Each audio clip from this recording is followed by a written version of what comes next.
लोभी आदमी क्या करेगा? जो भी करेगा वो लोभ के कारण ही कर सकता है। क्रोधी आदमी क्या करेगा? वो जो भी करेगा क्रोध के कारण कर सकता है। आप जो हैं उसके रहते आप जो भी करेंगे वो आपसे ही निकलेगा।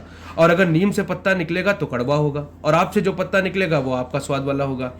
नियति का विचार ये कहता है कि आप कुछ करें मत, आप कर कुछ सकते नहीं, आप सिर्फ राजी हो जाएं। इसका प्रयोग करके देखें। अशांति आई है बहुत बार, और अब आपने शांत होने की कोशिश की है और आप अब तक नहीं हो पाए हैं। इस दूसरे प्रयोग को करके देखें। अशांति आए, स्वीकार कर ले कि मैं अशांत हूँ, मैं आदमी ऐसा हूँ कि मुझे अशांति मिलेगी, मैंने ऐसा कर्म किया होगा कि मुझे अशांति मिल रही है, मेरी नियति में अशांति का ही पात्र हूँ मैं। इसे स्वीकार कर लें। इस अशांति से रत्ती मात्र संघर्ष ना करें। क्या होगा? जैसे ही आप स्वीकार करते हैं कि अशांति तिरोहित होनी शुरू हो जाती है, क्योंकि स्वीकार का भाव ही मृत्यु बन जाता है। जिस चीज को हम स्वीकार कर लेते हैं उसके हम पार हो जाते हैं। अशांत है, अशांति को स्वीकार कर लें, लड़े मत, फिर देखें क्या होता है। स्वीकृति क्रांतिकारी तत्व है, और जिस बात को हम स्वीकार कर लेते हैं उससे छुटकारा उसी क्षण शुरू हो जाता है। हमारा उपद्रव क्या है? सुख को हम पकड़ते हैं, दुख को हम पकड़ते नहीं।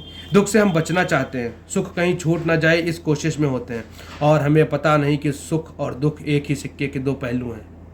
तो जब हम सुख को पकड़ते हैं तब हमने दुख को भी पकड़ लिया, वो उसी का छिपा हुआ पहलू है। तो हम उल्टा काम कर रहे हैं, सुख पकड़ना चाहते हैं, दुख को हटाना चाहते हैं। ये नहीं हो सकता।